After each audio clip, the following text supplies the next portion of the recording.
esta causa, dobro os meus joelhos perante o Pai, de quem toda família nos céus e na terra recebe o nome.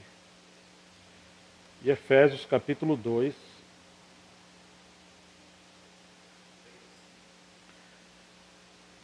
Efésios capítulo 2 agora, verso 18 e 19. Efésios 2, versos 18 e 19. Pois por meio dele ambos temos acesso ao Pai no mesmo Espírito. Assim não sois mais estrangeiros, nem forasteiros. Pelo contrário, sois concidadãos dos santos e membros da família de Deus. Vamos orar mais uma vez. Pai, em nome de Jesus, nosso Senhor, nós nos curvamos diante de Ti, rogamos a Tua preciosa graça, que o Senhor nos conceda espírito de sabedoria, de revelação, para que possamos ter os olhos abertos na Tua palavra e compreender a Tua vontade para esse tempo. Senhor, sopra sobre nós a Tua palavra, abre os nossos olhos, que Teu Espírito esteja trabalhando conosco, venha nos sustentar e venha, ó Deus, clarear a Tua vontade em nosso interior. Nós entregamos esse tempo, essa comunhão, esse lugar nas mãos do Senhor. Nós confessamos que sem o Senhor nada podemos fazer, mas nós estamos seguros que o ministério do Teu Espírito é presente entre nós. Por isso nós Te damos graças, no nome de Jesus, para a Tua glória. Vamos voltar a Efésios 3, versos 14 e 15. Por esta razão, dobro meus joelhos perante o Pai, de quem toda a família, nos céus e na terra, toma o nome, ou recebe o nome.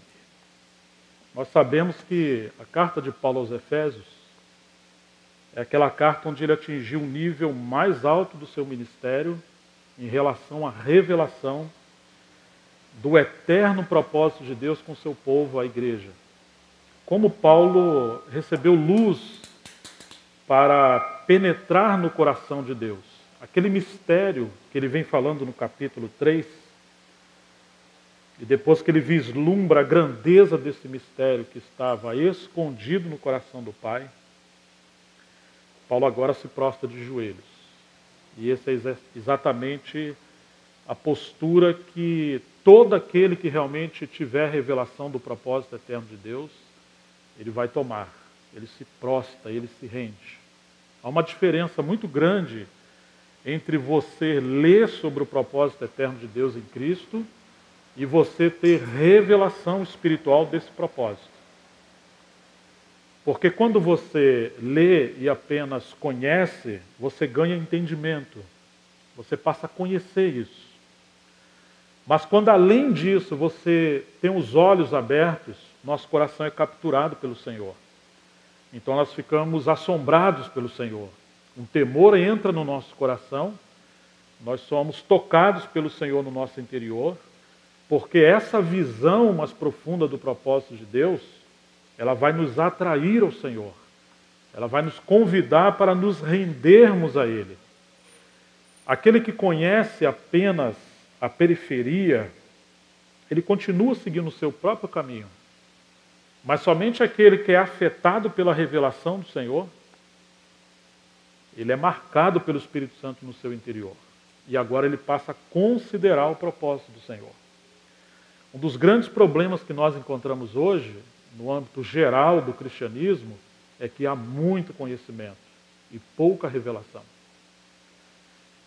E quando nós não temos revelação, o grande problema é que não está no conhecimento, mas está em que o homem faz com o conhecimento. Porque a revelação também nos humilha, a revelação ela nos leva de volta ao senhorio do nosso Senhor. De alguma maneira ela nos quebranta. Mas quando não temos revelação, o conhecimento incha, como disse Paulo. E nós agora caímos num mal, que é o orgulho, de fazer com que tudo que nós conhecemos, ele se torne algo para o nosso próprio benefício. Ao falarmos de família, por exemplo, nós corremos o risco de querermos saber como poder termos melhores famílias, como podermos ser melhores famílias. Ou, em outras palavras, como podemos evitar mais problemas e sermos família mais bem-sucedida. O problema não é esse. O problema é você ter tudo isso sem a glória de Deus. Tudo isso sem ser conduzido para o eterno propósito de Deus em Cristo ser concretizado. De uma forma moral correta, tem muitas famílias bem-sucedidas. Mas se essas famílias não forem capturadas pelo Senhor, elas não servem para nada. Elas vão ter uma história muito boa nesse plano terreno, mas elas não estarão nem construindo e nem fazendo atos de obediência à fé que vão repercutir para toda a eternidade. A grande questão não é ter uma família correta. A grande questão é termos uma família aprovada por Deus. Uma família que está na presença de Deus. Uma família a qual o Senhor usa como um meio para o seu propósito ser levado adiante. É muito fácil, irmãos, que o nosso orgulho, o nosso ego não tratado pelo Senhor, ele faça com que todas as coisas convirjam em torno dele e, se possível, o próprio Deus.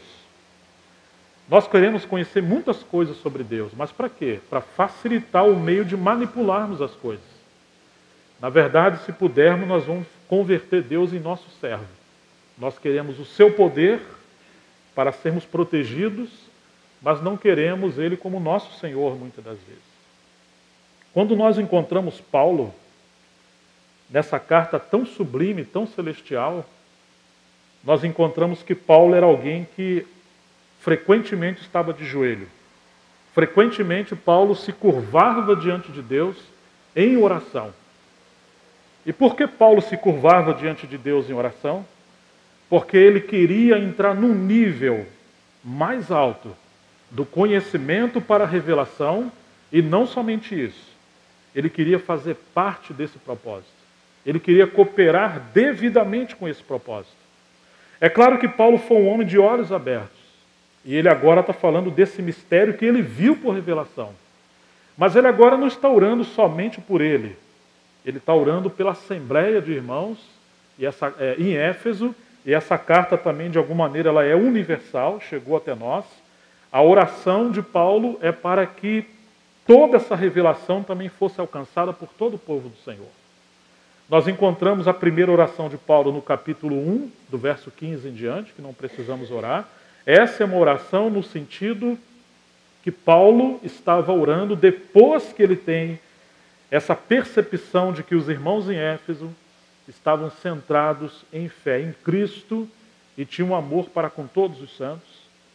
Ele ora para que os irmãos recebessem espírito de sabedoria e de revelação no pleno conhecimento do nosso Senhor. Que os olhos do seu coração pudessem ser abertos.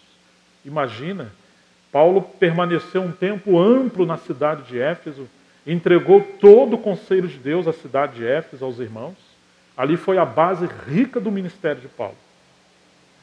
Aqueles irmãos receberam um legado muito extraordinário através do ministério de Paulo. Mas ainda assim Paulo está orando para que eles pudessem receber espírito de sabedoria e de revelação. Ou seja, irmãos, Paulo entendia claramente que apenas termos a palavra e apenas termos ministério tão forte como Paulo, ainda que isso são dádivas de Deus tão grandes, tão excelentes, somente isso, sem um ministério amplo do Espírito Santo entre nós, isso não seria suficiente. Então ele passa a orar para que houvesse espírito de sabedoria e revelação sobre a Assembleia dos Irmãos, para que os seus olhos fossem abertos. Irmãos, antes de falarmos de família, nós precisamos falar de consagração. precisamos falar de rendição. E não somente isso. Nós precisamos falar da origem da família. Por que a família? De onde vem a família? Qual o propósito da família? Então, quando nós encontramos Paulo, o servo de Deus, esse verso 14, por esta razão, ou por esta causa, ou seja, por causa desse grande mistério de Deus em Cristo, a qual todos nós somos chamados. Ele se prostrava de joelhos. Mas ele se prostrava de joelhos diante de quem? Diante do Pai. Sobretudo, Paulo viu pelo Espírito Santo que Deus é Pai. E ele viu mais, de quem toda a família, nos céus e na terra, tomam ou recebem o nome. Você imagina isso, irmãos? Que a revelação que Paulo tinha em relação a Deus não era apenas que ele era o Jeová Deus do Velho Testamento, o Senhor dos exércitos do Velho Testamento, o Senhor Criador dos céus e da terra, como de fato Ele é tudo isso. Ele não era apenas o Deus dos hebreus, Ele, sobretudo, Ele era o Pai Celestial. No Velho Testamento, porque Paulo foi discipulado conforme um judeu no caminho do Senhor do Velho Testamento, eles não conheciam com clareza a questão da Trindade. Eles viam Deus, de fato, como o único Deus, mas até mesmo como o único Deus, como uma pessoa só. Era estranho a compreensão que Paulo recebeu de que Deus, embora sendo um, ele subsiste em três pessoas, como o Pai, o Filho e o Espírito Santo. E que essa comunhão eterna de que o Pai, o Filho e o Espírito Santo mantinham desde a eternidade, isso de fato já era uma família. Paulo não conhecia isso. Tanto que Paulo, ele perseguiu a igreja de Deus, porque ele tinha esse movimento como uma seita e Jesus como um impostor. Quando ele estava perseguindo o povo de Deus e seguindo a estrada Damasco afora, ele teve aquela revelação que uma luz mais resplandecente que o sol de meio-dia brilhou a Paulo, e ele caiu por terra, tamanha era aquela luz, e ele faz uma pergunta. Após ouvir o Senhor falar com ele, Saulo, Saulo, por que você me persegue? Por que você está me perseguindo, Saulo? E ele pergunta, quem és tu, Senhor? O Senhor fala, eu sou Jesus a quem tu persegue. Só que quando Paulo fala, quem és tu, Senhor, essa palavra Senhor é Kyrios, que significa no original Senhor soberano. Amo.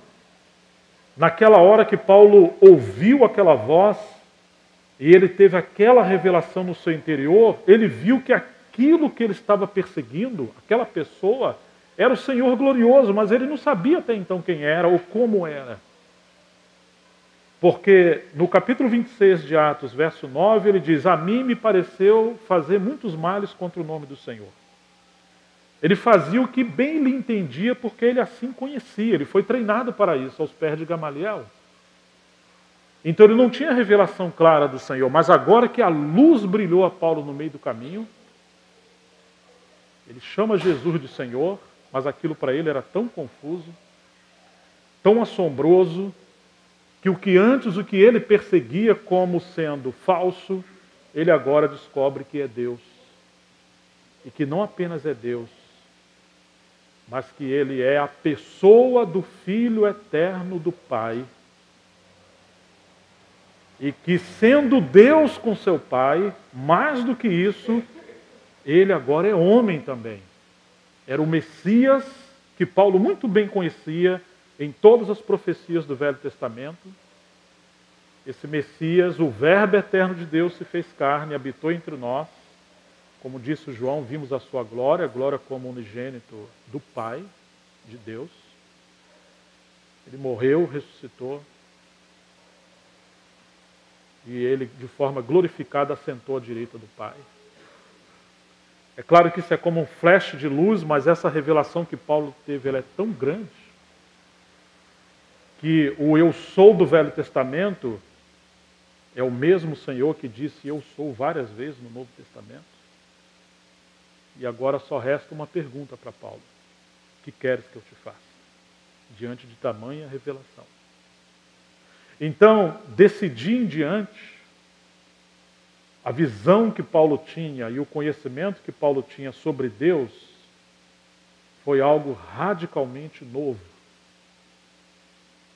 que os judeus até então não tinham. E ainda que Paulo conheceu Deus em todas as suas faces de revelações múltiplas no Velho Testamento, essa questão da paternidade de Deus, ela está no nível mais elevado. Tanto que quando você encontra o ministério do nosso Senhor Jesus, João fala que ninguém jamais viu a Deus, o Filho unigênito, ou o Deus unigênito, como em outras versões dizem, que estava no seio do Pai, esse o fez conhecer, ou seja, aquela relação que o nosso Senhor Jesus tinha, era uma relação de filho com seu pai e de pai com seu filho. E quando você encontra o ministério de Jesus na terra, você encontra ele honrando a Deus como seu pai. Quando ele fala, manifestei o teu nome aos homens que me deste, o nome ali de Deus foi muito mais além do que as revelações do Velho Testamento. É Deus como pai. João, por exemplo, em seu evangelho, as suas cartas e o Apocalipse, ele menciona essa questão de Deus como pai pelo menos cerca de 100 vezes. E o evangelho de João está recheado, repleto da paternidade de Deus. De que Jesus veio trazer essa relação da paternidade do Pai, dessa família celestial que tinha com seu Filho e o Espírito Santo, e ainda com os anjos. Desde a eternidade, Jesus veio trazer isso. Agora, quando Paulo está falando desse mistério, Paulo está mostrando que esse mistério vai atingir um nível sobreexcelente na glorificação dos filhos de Deus, porque a família de Deus será multiplicada. Ela foi multiplicada agora, depois que Jesus ressuscita e o Espírito Santo é derramado, porque até então ele é o unigênito do Pai, o único gerado, mas ele se tornou o primogênito. Ou seja, ele não é mais apenas o único filho eterno do Pai, mas através da sua morte e ressurreição, ele produziu e ele gerou e introduziu muitos filhos à glória. De maneira que a família de Deus ela é multiplicada quando nós nascemos de novo pelo poder do Espírito Santo. Oh, irmãos, como isso é tão grande. Porque aquele amor eterno, ele chegou até nós. Por isso João fala, vede com que grande amor nos tem concedido ao Pai, o Pai, ao ponto de sermos chamados filhos de Deus. Com grande amor nos tem concedido o Pai. Isso realmente é algo maravilhoso. E agora, nessa mesma carta de Paulo aos Efésios, ele diz que antes nós éramos forasteiros, estrangeiros, porque não éramos judeus. Mas agora nós, pelo mesmo Espírito, nós temos acesso ao Pai. Capítulo 2, versos 18 e 19. Ao Pai.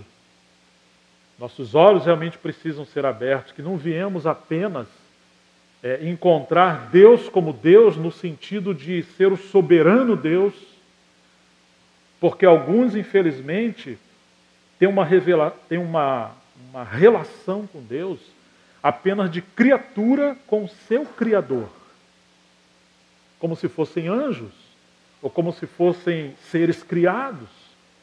Mas mais do que isso, nós agora somos filhos de Deus.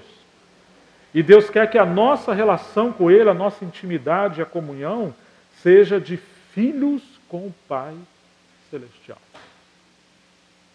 Isso muda radicalmente tudo. Agora, nós recebemos o Espírito que clama dentro de nós, Abba, pai ou paizinho querido. O mesmo Espírito testifica com o nosso espírito de que agora nós somos filhos de Deus. Oh, irmãos, quão grande é isso. Porque não devemos ter uma relação apenas de criatura com o Criador. Ainda que fomos criados por Ele, e Ele é o Criador. Mas Ele nos redimiu para uma relação muito mais íntima, muito maior. Por isso, Paulo, novamente vamos ler, por esta razão, eu dobro os meus joelhos perante o Pai. Como tem sido a nossa relação com Deus? Na verdade, os tempos que nós estamos vivendo, parece que se tornou um pouco anormal dobrar os joelhos. Um, por negligência, porque raramente as pessoas se consagram a Deus, e outras porque há uma liberdade que, na verdade, é uma libertinagem, de que o homem não precisa ter uma consagração tão intensa ao ponto de se prostrar a Deus. As pessoas, ainda que de fato é verdade que devemos orar a Deus em todo o tempo, e que pela fé Ele habita em nós e podemos falar com Deus em todos os momentos, mas essa vida secreta, essa devoção, esse entra no teu quarto, fecha a tua porta e Deus que te vê, ou teu Pai que te vê em secreto, vai te ouvir, vai te recompensar. Essa vida em secreta, é isso que Paulo está falando. De você ter um tempo a sós com o teu Pai. Isso tem se tornado algo raro. Mas quando Paulo orava, ele se prostrava de joelhos diante do seu Pai. E ele vai mais além, de quem toda a família nos céus e na terra tomam o nome. Em outras palavras, de onde ou qual é a origem da família? A origem da família é Deus. Mas Deus como Pai. Ele vai falar de toda a família nos céus e na terra. E aí, voltando aos céus, precisamos ver que ainda que os anjos não são filhos de Deus, mas a relação inicial que Deus tinha na sua criação, embora Ele criou como Criador, mas o seu espírito paternal é que permeava toda a sua relação com a criação no universo. De maneira que no livro de Jó, por exemplo, no capítulo 1, diz que os filhos de Deus se apresentavam diante de Deus. E os filhos de Deus ali eram anjos e não homens. E aí Satanás se infiltrou ali. Depois no capítulo 38, verso 7, diz que Deus está perguntando a Jó aonde estava Jó quando o Senhor estava estendendo os céus e criando a terra. Quando as estrelas da alva cantavam e os filhos de Deus, ele usa esse termo, louvavam o Senhor, bailavam diante do Senhor. E ali filhos novamente são anjos. Em outras palavras, eles não eram filhos por natureza, eles eram criaturas, mas que a relação que Deus tinha era uma relação de paternidade. Ele queria que o ambiente no universo fosse um ambiente de família, e não meramente um ambiente despido dessa relação familiar. Infelizmente, um dia, um desses seres que Deus tratava com tanta nobreza e entregou responsabilidades espirituais, ele se rebelou contra Deus. Diz as Escrituras, no livro de Isaías e também no livro de Ezequiel, que por causa da sua formosura, ó querubim ungido, o orgulho saltou no seu coração. Porque ele passou a se contemplar. Esse é um grande problema. Tudo que Deus criou foi para a sua glória, por meio de Jesus Cristo. Ah, mas um dia aquele querubim deixou de contemplar a face do nosso Senhor. E ele passou a se contemplar. Esse é o problema quando o homem ou quando a família passa a olhar para ela ou para ele mesmo. E aí ele passou a se exaltar por causa da sua beleza, mas a beleza refletia apenas a glória de Deus. E não que o querubim ungido por si mesmo era ou tinha alguma coisa, como se ele pudesse criar alguma coisa. E aí a soberba entrou no seu coração. E ele não se contentou com o limite que Deus lhe deu. E ele quis algo mais. Ele quis se assenhorar do trono de Deus. Ele quis usurpar esse lugar. Ou seja, ele perdeu aquela posição que Deus lhe deu de honra, de servir a Deus e de viver para a glória de Deus. Então ele foi lançado dos céus para a terra. Então esse aspecto da família de Deus nos céus, que na verdade a família no sentido íntimo da palavra é a comunhão do Pai com o Filho no Espírito Santo, e que tudo que permeava o universo, essa festa, essa glória que os anjos participavam, era a extensão desse espírito paternal de Deus na sua casa. Isso foi afetado, esse ciúme, essa inveja. Satanás foi lançado por terra. Então Deus criou o homem. Por que Deus criou o homem? Porque Deus queria que a sua família, a sua paternidade, fosse estendida a todo o universo através de Adão e Eva. Mas um dia Satanás se infiltrou naquela relação e ela seduziu o homem a almejar coisas sem Deus, a buscar um conhecimento que o tornasse tão grande, tão poderoso. Na verdade, o homem não poderia ser como Deus, mas o inimigo semeou isso no coração do homem e novamente, agora aquela família humana, que no caso Adão e Eva, foi afetada. Irmãos, como Satanás odeia a família. Adão e Eva, entre outros, tiveram 2 filhos. Caim e Abel. E você sabe o que aconteceu. O apóstolo João diz que Caim era do maligno. E ele assassinou seu irmão. Você pode imaginar isso? A Bíblia chamar, o livro de João fala isso, dos filhos de Deus e dos filhos do diabo. Quer dizer que Satanás agora quis uma família. E ele quis uma família conforme a sua imagem e a sua semelhança. Se você considerar a questão da maneira de Satanás ser, nós vamos descobrir algo estranho. Que o grande problema é que o inimigo, ele passou a desfrutar de tudo que Deus lhe deu, os seus dons, sua sabedoria, seu conhecimento, os anjos que Deus colocou debaixo da sua autoridade, tanto que 1/3 dos céus foram lançados para a terra. O inimigo ele não renunciou tudo que Deus deu para ele. Pelo contrário, ele passou a desfrutar de tudo isso. Mas o grande problema não é esse. O grande problema é que o inimigo desfrutou de tudo isso, só que para ele. Em outras palavras, irmãos, como se identifica a família do diabo na terra? É porque são grandes homicidas, é porque são... Não é bem exatamente isso aí. Isso aí, digamos, é apenas a consequência do pecado se manifestando, a natureza do pecado. Mas a raiz do problema não é esse. A raiz do problema é aquela que aparece na oração do nosso Senhor Jesus, quando ele ensina os seus discípulos a orar. Como é que Jesus começa a ensinar os seus discípulos a orar? Você lembra qual é a primeira frase? Pai nosso que estais nos céus. Por favor,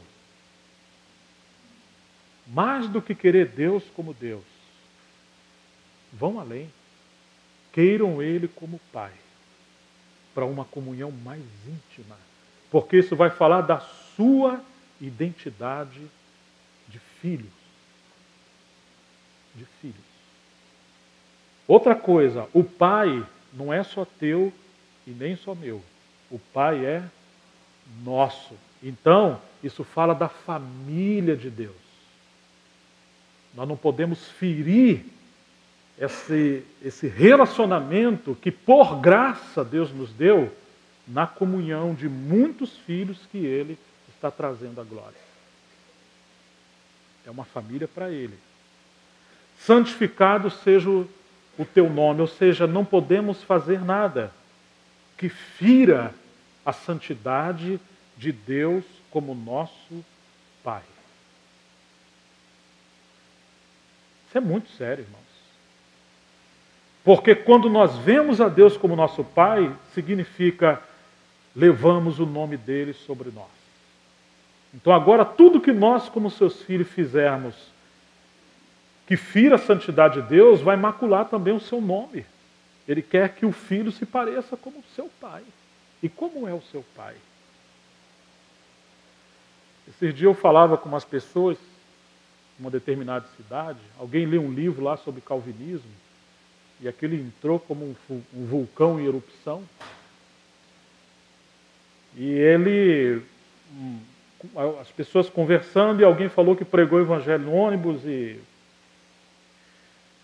falou para a pessoa, não, você está ouvindo, mas se você não quiser receber o Senhor, você tem seu livre-arbítrio. Então, quando ele falou a palavra livre-arbítrio, o outro quase enforcou ele. Né? Ô irmão, que história é essa de livre-arbítrio? O homem não tem livre-arbítrio. E aí você já conhece um pouco sobre isso. Né? Entrou aquela discussão. E normalmente num ambiente desse, até o tolo quando se cala, passa por sábio. E eu fiquei quieto. E depois de muito tempo estranharam que eu fiquei quieto. Eram vários irmãos que pedem ajuda para nós. Falou, Gerson, o que você acha? De fato, Deus não elegeu alguns para o inferno e outros para o céu, em outras palavras, né? E aí eu olhei aquilo e falei, rapaz, são os irmãos novos, né? Assim, na revelação, por que vai entrar nisso, irmão? Né? Vamos falar sobre o Pai, né? Sobre a comunhão com Deus em Cristo, tem tanta coisa importante, mas enfim, não que isso não seja importante, mas não é o assunto, esse campo de gladiação de teólogos da reforma, devemos transitar devagar com isso aí. E ele falava que o homem nem sequer vontade tem, que mesmo quando o homem crê, na verdade não foi ele que creu, foi Deus que creu através dele. Nem para dar amém o homem serve, né? Isso é um hiper-calvinismo, acho que nem Calvino viu isso aí. Mas enfim. E aí eu perguntei para ele, falei, bom, já que você entende que o homem não tem vontade, como é que você entende que Jesus falou, Jerusalém, Jerusalém, que matais os profetas, apedrejai os que são enviados? Quantas vezes eu quis ajuntar os seus filhos debaixo das minhas asas, mas você não quis. E o Senhor diz que a vossa casa ficará deserta, porque se o homem não quer, Deus sai. E ele partiu para os gentios. Então você tem o querer de Deus e o querer do homem. Ele falou, não, mas mesmo que o homem não quis porque não foi eleito para isso. Essas coisas são muito complicadas, né? E aí, se tem algumas passagens, né? Que a vontade de Deus é que todo homem seja salvo, mas não adianta, irmãos. Eu falo, olha, meus queridos, o grande problema desse pensamento, de que Deus escolheu uns para a perdição eterna, ainda que a Bíblia diz que o lago de fogo foi criado para o diabo e seus anjos, não foi para o homem, é que nós podemos atribuir ao caráter de Deus coisas que não são próprias ao caráter de Deus. Essa decisão deliberada de que Deus é um Deus arbitrário, que Ele vai julgar o homem e vai lançá-lo ao inferno, mesmo que o homem não tenha direito a crer nele. Então esse julgamento é meio estranho, né? E aí surge uma pergunta, quantos filhos você tem? 2, você 3. Eu falei, qual deles você mandaria para o inferno? Se tivesse que escolher um hoje. Não, irmão, aí não. Aí você está... Eu falei, mas nós somos maus e a Bíblia diz que Deus é amor, né? Então se te pedir para entregar hoje para o inferno, qual deles você mandaria? Em outras palavras, irmãos, essa questão da natureza de Deus, dos atributos de Deus, do conhecimento de Deus. Às vezes nós ficamos no campo da teologia, da doutrina, e nós perdemos essa questão do ponto mais alto da relação do homem com Deus. da intimidade com Deus. E quando você encontra Paulo falando desse texto, ele fala que toda a família nos céus e na terra tomam ou recebem o nome de Deus, ou seja, que a família procede de Deus, ela tem a sua natureza, a sua origem em Deus, e não somente isso. A família subsiste para representar a Deus, a sua paternidade na terra.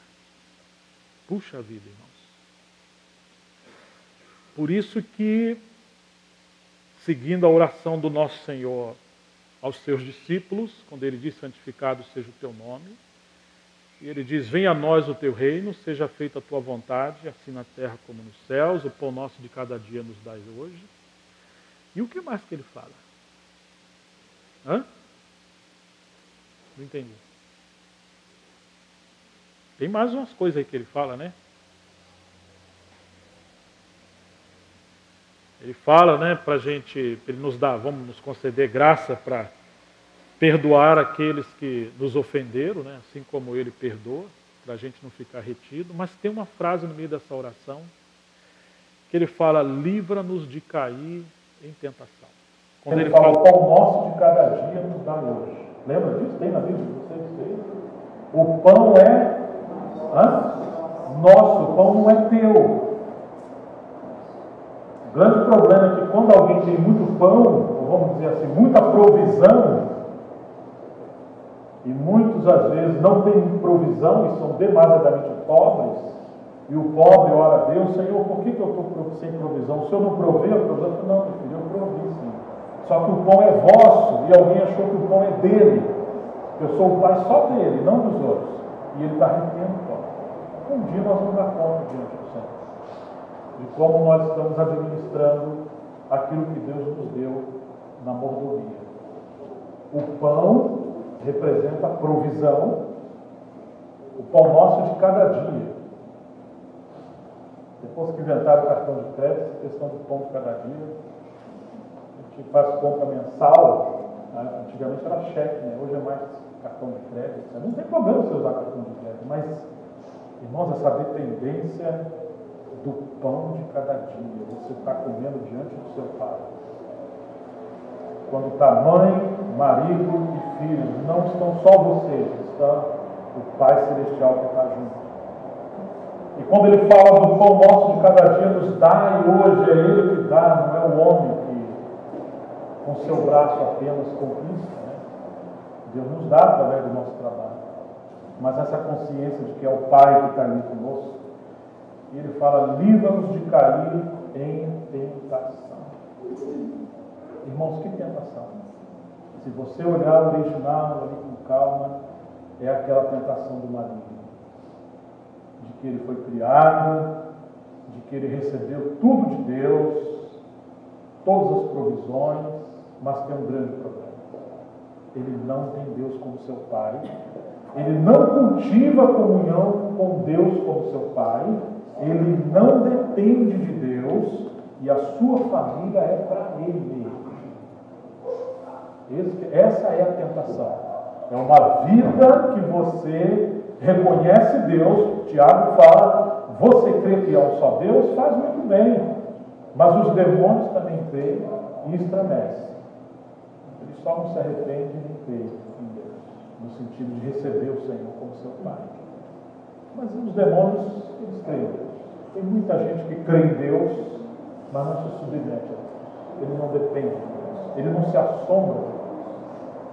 Então, essa tentação é de levar uma vida independente de Deus como seu Pai, ao ponto que o propósito eterno de Deus em ter uma família de muitos filhos semelhante a Jesus seja frustrado. Essa é a grande tentação. Então, irmãos, voltar a Deus como nosso Pai é algo primordial no fundamento. E não faz sentido qualquer coisa sem isso. Tudo se torna nulo, tudo se torna vão, porque a glória de Deus não vai ser o foco da nossa vida, do nosso casamento, da nossa família. Por esta causa eu dobro os meus joelhos perante o Pai. Você, quando orar, entra no teu quarto, fecha a tua porta e ora ao teu Pai, que te vê em secreto. Em primeiro lugar, tem a questão da identidade, a importância de ver a Deus como nosso Pai. Em segundo lugar, irmãos, toda família que procede de Deus como nosso Pai, ela tem tanta implicação porque vai mostrar que a maior missão de um homem é representar a paternidade de Deus aos seus filhos. E aqui está a grande questão. Nós queremos falar de família, queremos focar sobre família. Mas o que é família? E para que é família? Eu tenho uma nevota, né? O Roger lembrou disso hoje. Eu tenho 3 filhas, né? Muito bonitas, puxaram muito o pai. E a mãe também, mas mais o pai. Eu creio nisso, e a mãe. E aí eu falo, né, que quando aparecer um jovem lá em casa querendo namorar minhas filhas, ou casar com minhas filhas, né? Se eu ouvir ele falando que quer casar com minhas filhas para ser feliz, eu vou soltar o Rottweiler em cima dele. Ou eu comprava uma 12 ou arrumava um Rottweiler. Então eu arrumei um Rottweiler. Não está liberada ainda a arma, né? Mas eu estou muito preocupado e oro pelas minhas filhas, porque infelizmente o evangelho que nós temos ouvido hoje, em muitos lugares, não é o evangelho da Bíblia. O Cristo não é o Cristo crucificado que viveu para a glória de Deus em detrimento de si mesmo. E os propósitos do coração do homem, a começar com os jovens, não são perfilados pelo caminho da cruz, onde se aprende, quer comares ou bebais ou passares qualquer outra coisa, façam tudo para a glória de Deus. De maneira que hoje o jovem, a criança, a família tem desejado muitas coisas, mas não para a glória de Deus, e sim para si mesmo. Às vezes o jovem fala, eu preciso casar. Ué, mas por que você precisa casar? Porque está todo mundo casando. Ou então essa é a base do seu casamento. Está vendo? Não, eu preciso casar porque Paulo falou que não é bom que o homem esteja só. Ué, mas será que esse é o pensamento máximo de Paulo? Ou se essa é uma conjuntura para atingir um propósito maior? Não, eu preciso casar porque Paulo falou que é melhor casar do que viver abrasado. Então, você vai casar simplesmente pensando num suprimento de uma necessidade humana, biológica, fisiológica. Quantas crises existem nos casamentos hoje? Porque as pessoas casaram para ser felizes. Outros casaram para sair de casa por causa da sua crise com a falta de paternidade dentro de casa. Outros casaram por vários outros motivos. O grande problema, irmãos, é que nossos jovens não estão preparados para o casamento. Nós temos cometido um grande erro em não treinar os jovens para esse passo tão importante para o casamento. E as pessoas estão se casando e se dando em casamento como nos dias de Noé. Casavam, davam-se em casamento, comiam e bebiam até o dia que Noé entrou na arca e eles não perceberam. Ou seja, o casamento não é o problema, o comprar e vender não é o problema, a família não é o problema, mas qual é o grande problema na época de Noé? Não foi Deus que deu a chuva, as plantas, o fruto da terra e aí no casamento? Sim. Mas eles não faziam essas coisas centradas em Deus, eles faziam essas coisas centradas nele e Deus. Esse foi o motivo. Que grande problema era esse? E o Senhor reclamou disso. O irmão Batmani gastou cerca de 1/4 do seu ministério só tratando de problemas de família. E ele fala o seguinte, que aqueles que já casaram, nós só temos que rogar que eles tenham paciência e misericórdia para lidar uns com os outros nas crises da sua relação como marido, mulher e família. Porque muitos não foram preparados para viver uma vida como família diante do Senhor. Mas os jovens, sim. nós ainda temos tempo de treinar os nossos jovens para eles saberem com mais clareza sobre o propósito de Deus em relação ao casamento, em relação à família.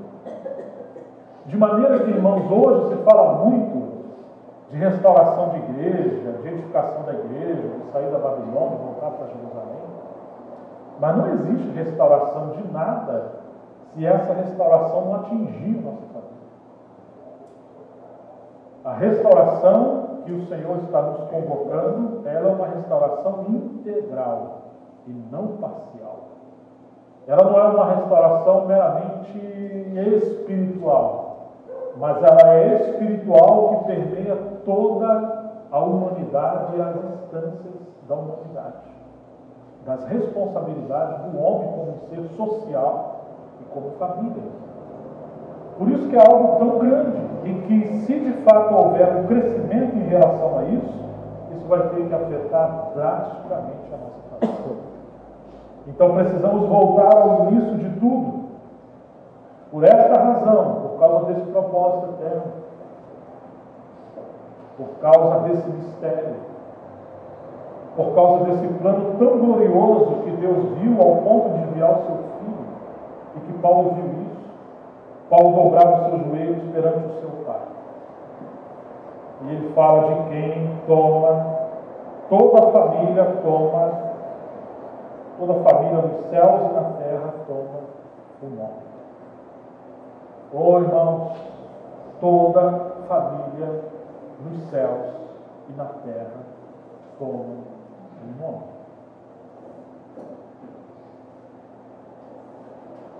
Agora começamos a descobrir uma coisa, que a origem da família não foi a necessidade do homem, que a origem da família não foi uma invenção, não foi um acidente.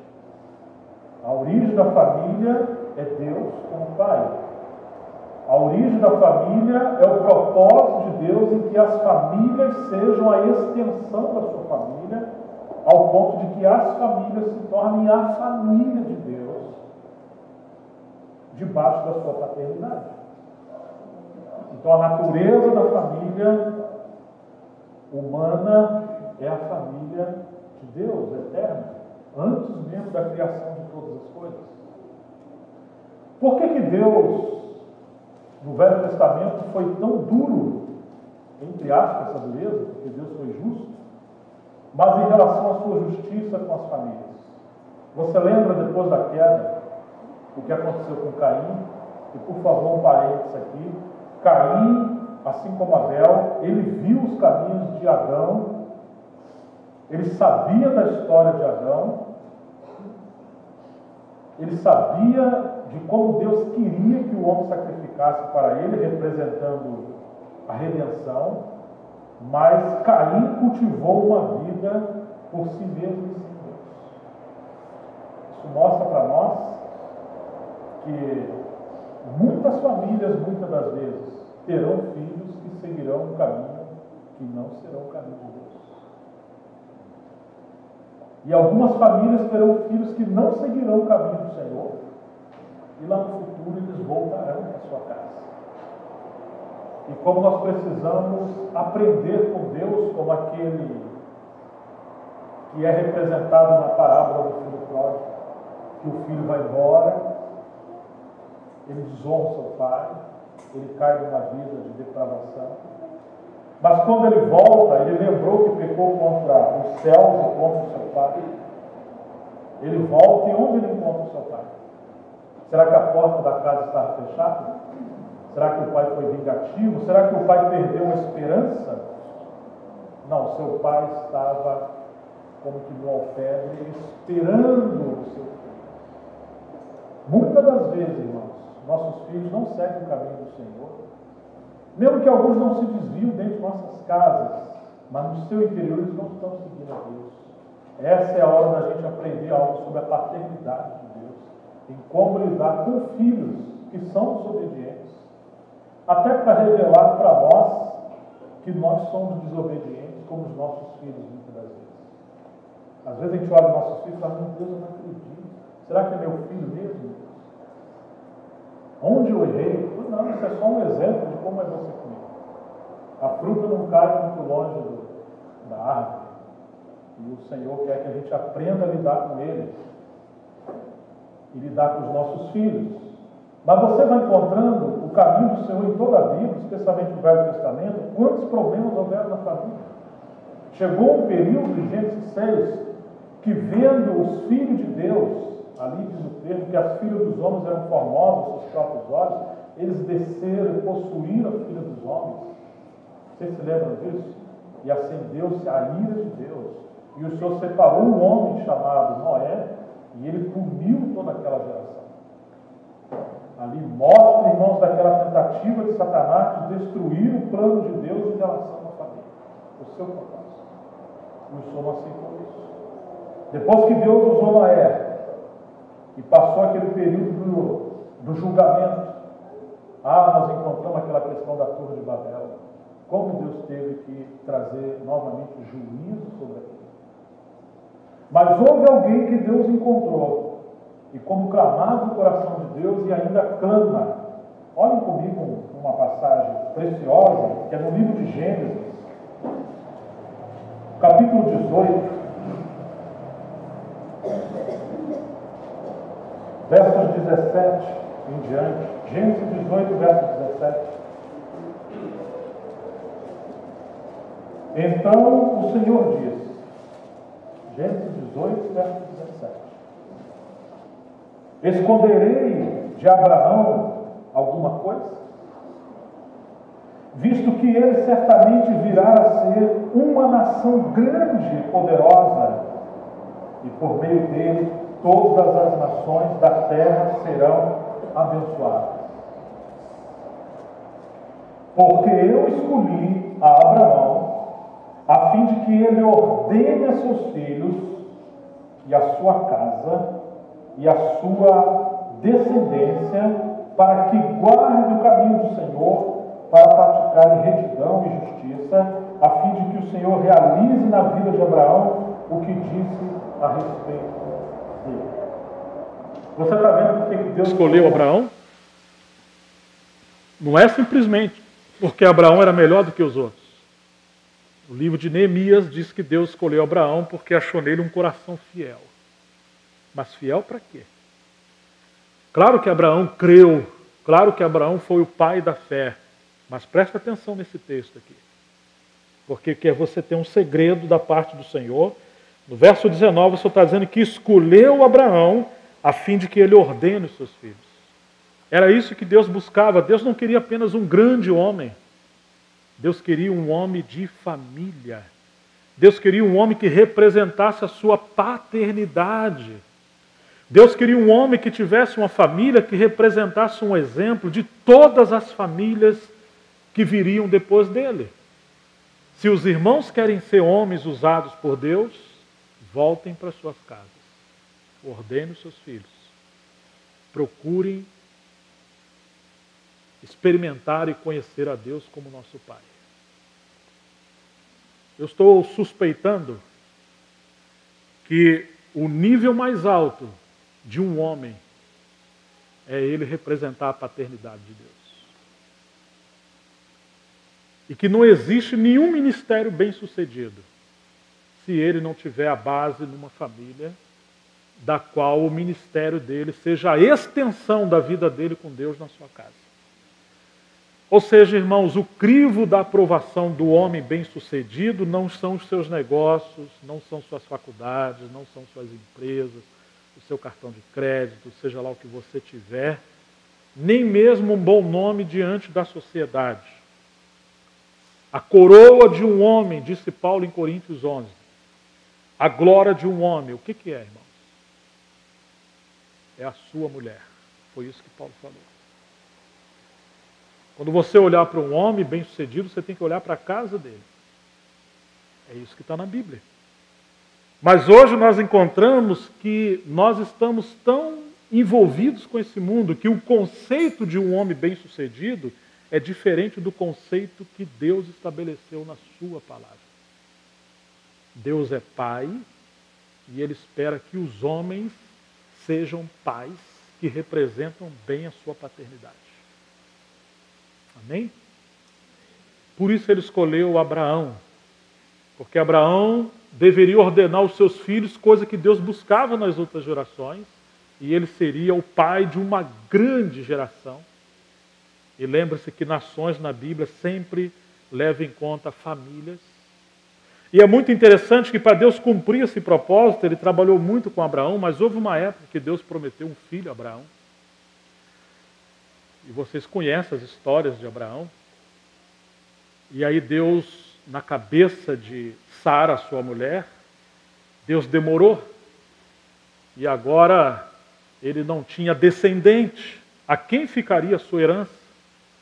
E infelizmente Sara, assim como aconteceu com Eva, deu um conselho, uma ponderação para Adão. Oh, irmãos, assim como Adão ouviu Sara, a Eva, e não representou a autoridade de Deus, Abraão ouviu a Sara, e ele possuiu a sua serva, a serva de Sara, Agar, e gerou um filho para ajudar a Deus, quem sabe? E gerou um Ismael. Você se lembra disso? Só que não foi isso que Deus pediu. E aqui nós encontramos algumas coisas. Se a nossa família vai representar a família de Deus, Deus não reivindica apenas a intimidade do homem e que o homem viva de acordo com a natureza de Deus. Mas Deus também reivindica que a mulher, ela também viva conforme a natureza de Deus. Porque a Eva deu um conselho para Adão e que de alguma maneira seduziu Adão a tomar um caminho fora dos princípios do Senhor. E agora Sara também deu um parecer para Abraão que não representava os caminhos do Senhor. Em outras palavras, irmãos, a mulher que foi dada como ajudadora para o homem, ela tem que cooperar para que o homem cumpra a missão que Deus lhe deu. Mas ela jamais deve sair dessa posição de opinar ou de fazer qualquer coisa que não venha cooperar com a missão de Deus na vida de um homem. Um dos grandes problemas é que a mulher sabe como seduzir um homem. É que ela sabe como ganhar um homem. Ela sabe como ajudar um homem. Ou ajudar ele a ser mais íntimo com Deus, ou ajudar o homem a como ele se voltar somente para as suas próprias expectativas e necessidades. Em muitas passagens da Bíblia, aquelas mulheres que Deus deu àqueles homens, elas erraram. E os homens, de alguma maneira, foram fracos, porque nesse quesito, eles honraram as mulheres mais do que a Deus. Ah, mas se toda a família entender que a natureza da família na terra é a natureza celestial, e que o papel do homem na terra é representar a paternidade de Deus, e que o homem precisa ser cabeça na sua casa, mas que não existe, de fato, meios do homem exercitar essa autoridade espiritual, se ele também não for um homem que toma Cristo como seu cabeça. Porque a maneira do homem ser cabeça não é exercendo um autoritarismo, mas é ele morrendo como Cristo morreu, para que a vida de Cristo passe através dele para ganhar sua família e suprir a sua família. Se o homem não tiver essa vida alinhada com a vontade de Deus, ele sempre vai fracassar e ele vai achar que a sua grande missão é agradar sua mulher e seus filhos. Por isso que hoje o conceito de bons maridos é um marido que é trabalhador, não deve nada a ninguém, põe a compra dentro de casa, passeia com seus filhos, ele até reúne, canta bonito, às vezes cita uns versículos, até ora. Oh, irmãos, faltam homens na igreja.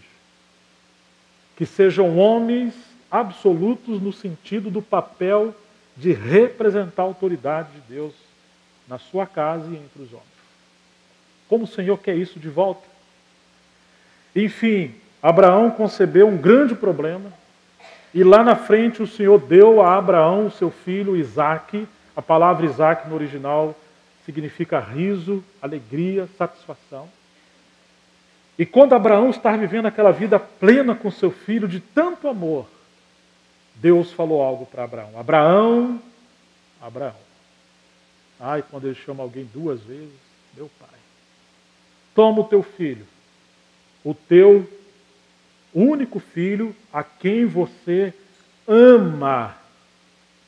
E transliterando o texto, você vai sacrificar ele para mim. E o Senhor escolheu um lugar para Abraão fazer isso, que demoraria 3 dias para Abraão levar o seu filho. Ou seja, ele teve tempo de considerar se vai ou se não vai. Deus nos dá tempo para que o homem realmente escolha querer seguir o Senhor e colocar ele acima de tudo. É claro que Deus não queria matar Isaac. Deus não é um Deus sanguinário. Deus não queria um sacrifício humano como aqueles deuses falsos de outras nações querem que os pais sacrifiquem os seus filhos. Eles são filhos de um outro Deus que é o inimigo.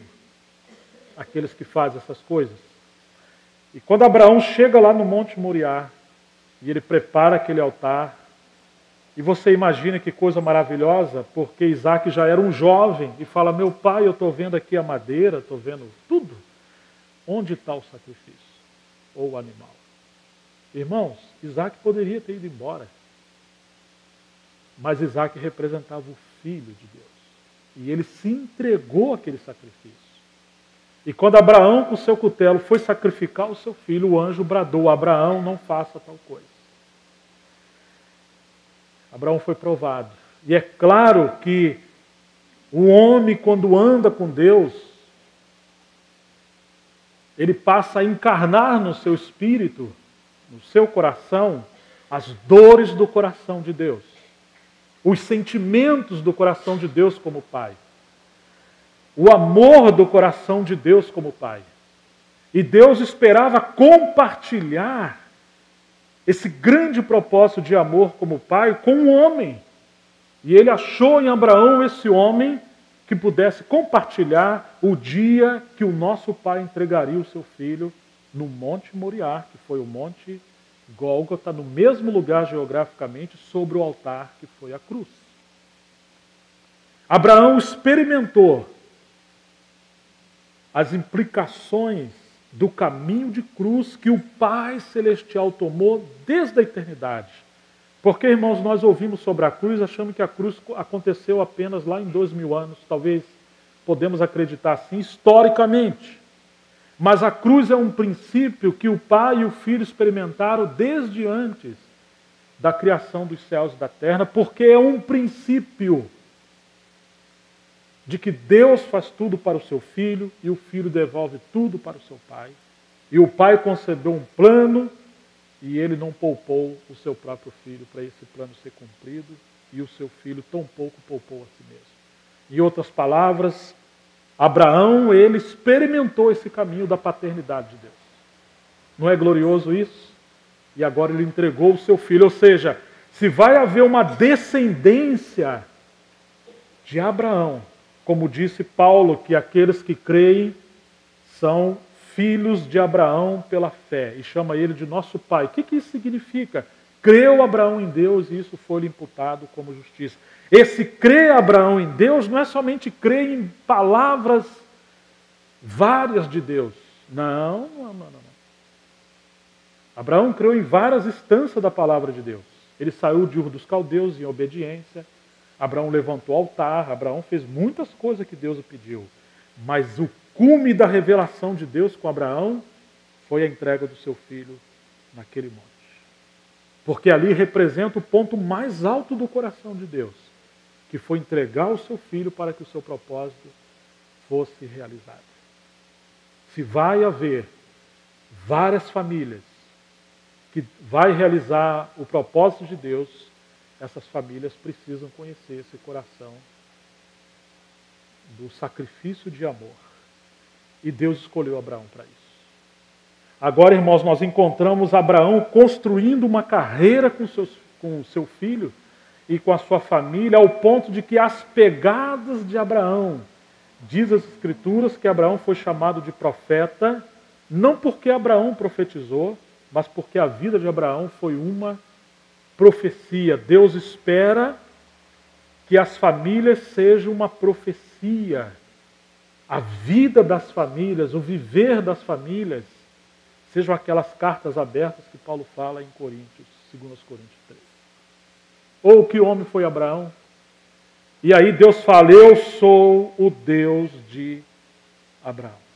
Por quê, irmãos? Porque Abraão viveu as implicações da paternidade de Deus e Abraão semeou isso no coração do seu filho, Isaac. E Isaac, de alguma maneira, passou isso a Jacó, com todos os deslizes da família de Jacó, mas lá no final, você vai encontrar que Jacó foi também capturado por Deus. Ou seja, que aqueles homens que Deus usou no Velho Testamento foram homens que Deus lavrou esse coração de paternidade, ainda que os filhos de Jacó deram tantos problemas. E ainda que você vai encontrar Deus punindo, por exemplo, Eli era um sacerdote que servia a Deus, mas os seus filhos, a Bíblia diz que chamou eles de filhos de Belial. Belial representa o diabo. Por quê? Porque eles não seguiram o caminho do seu pai, o caminho de Deus. Só que aconteceu uma coisa. Eli, ele foi tardio em corrigir os seus filhos. E o que Deus fez com ele? Deus feriu ele. Deus disciplinou ele. Não se pode honrar mais os seus filhos. Não se pode honrar mais a sua mulher. Ninguém pode honrar mais alguém do que o próprio Deus. E nós vamos encontrar a disciplina de Deus em Davi, quando Davi cometeu coisas que desonrou a paternidade de Deus. Nós vamos encontrar Deus tratando com Salomão. Nós vamos encontrar Deus tratando com todos aqueles que de alguma maneira foram chamados por Deus, mas que embora eles fossem bons reis, bons líderes, bons profetas, mas eles fracassaram no contexto de família. Deus teve que disciplinar drasticamente, porque isso representa a paternidade de Deus. Ô irmãos, se a gente puder entender que nós precisamos depender mais do Espírito Santo para viver como família do que para qualquer outra coisa. Claro que nós precisamos do Espírito Santo para tudo, mas nós encontramos as pessoas buscando a Deus para como ser um obreiro, como ministrar a palavra, como ministrar louvor, como fazer qualquer outra coisa. Mas nós raramente encontramos alguém orando, jejuando e buscando a Deus para aprender como ser pai, mãe, filhos e uma família que viva de acordo com o que Deus quer. Vamos ler ainda uns versículos, Malaquias, e nós já estamos terminando. Malaquias é o último livro do Velho Testamento.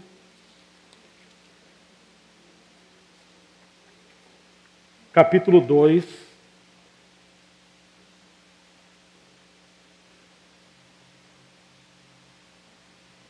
Verso 10, Malaquias 2, verso 10. Não temos todos nós o mesmo Pai? Não fomos todos criados pelo mesmo Deus? Por que então somos infiéis uns aos outros, quebrando a aliança dos nossos pais? Judá tem sido infiel. Uma abominação foi cometida em Israel e em Jerusalém, porque Judá profanou o santuário do Senhor, o qual ele ama, e se casou com a filha de um Deus estrangeiro. O Senhor eliminará das tendas de Jacó o homem que fizer isso, seja ele quem for, e o que traz oferta ao Senhor dos exércitos. Além disso, ainda cobris o altar do Senhor de lágrimas, choros e gemidos, porque ele não olha mais para as ofertas, nem as aceita das vossas mãos com prazer. Mesmo assim me perguntais, por quê? Porque o Senhor tem sido testemunha entre ti e a mulher da tua mocidade, para a qual você foi infiel, embora ela fosse a tua companheira e a mulher da tua aliança matrimonial. Não foi o Senhor que fez deles um só? Ele lhe fez essas coisas sobejando-lhe espírito. E por que um só? Porque ele queria, ele buscava uma descendência de piedosos. Cuidai de vós mesmo, portanto, e que ninguém seja infiel para com a mulher da sua mocidade. Pois eu, Senhor, odeio o divórcio. Eu também odeio aquele que se veste de violência, diz o Senhor de Israel.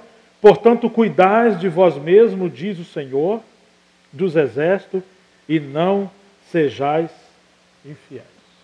O Senhor fala, em outra versão atualizada, que ele foi testemunha da nossa aliança com a mulher da nossa mocidade. Ou seja, quer dizer que quando nos casamos, não são apenas os parentes, os amigos que estão ali, a Bíblia está dizendo que Deus foi testemunha.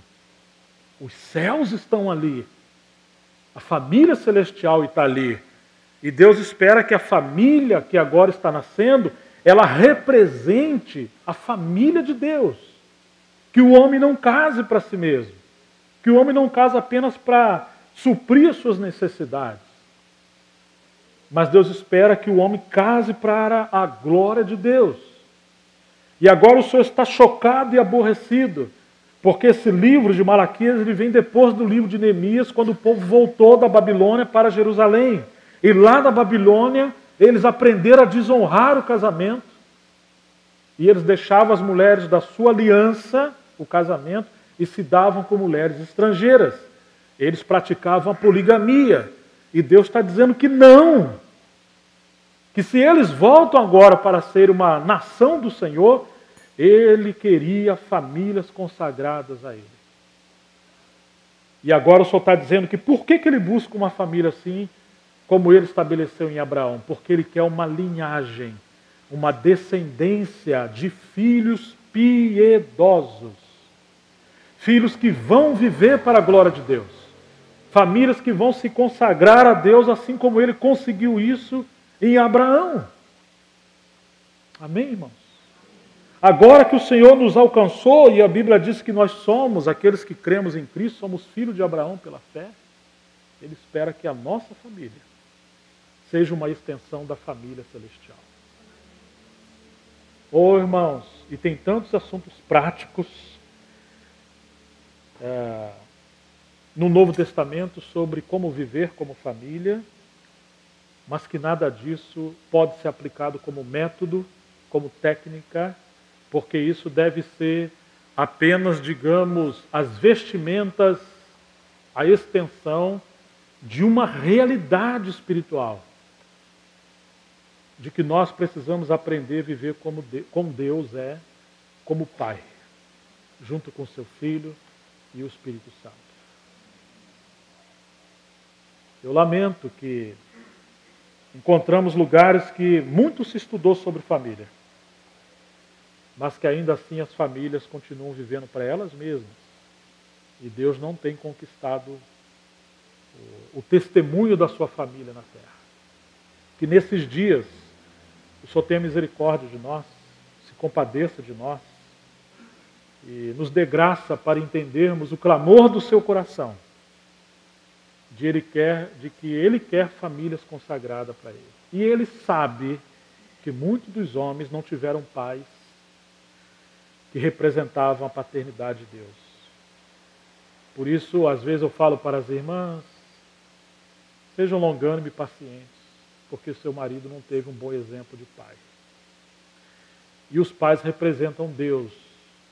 Por isso que às vezes os filhos também não conhecem Deus, porque eles não vêem Deus na vida dos seus filhos. Nós não fomos preparados para sermos famílias de acordo com a vontade de Deus. Nós temos péssimos maridos, péssimas mulheres, péssimos filhos. Mas que somos amados por Deus, com a graça de Deus. Ô, irmão, péssimo? Pois é, mas nós somos às vezes bem-sucedidos em várias coisas, mas como marido, e como esposa, e como filhos, às vezes estamos muito distantes do que o Senhor requer de nós. Agora precisamos nos converter. Precisamos nos converter. Precisamos que o Senhor ganhe o nosso coração. Porque é impossível a gente viver a vida da família, exceto se o Senhor alcançar esse lugar no nosso coração. E cada um de nós falarmos, Senhor, pois é, eu fiz engenharia, o outro é mecânico, o outro é músico, eu sei até mexer em umas máquinas, umas coisas, mas esse negócio de ser pai, ser marido, rapaz, eu não sei isso aí não. Quanto mais eu mexo, parece que o negócio piora, né? Que o Senhor tenha misericórdia de nós. E eu termino com o último versículo do Velho Testamento, que os irmãos estão abertos em Malaquias, capítulo 4.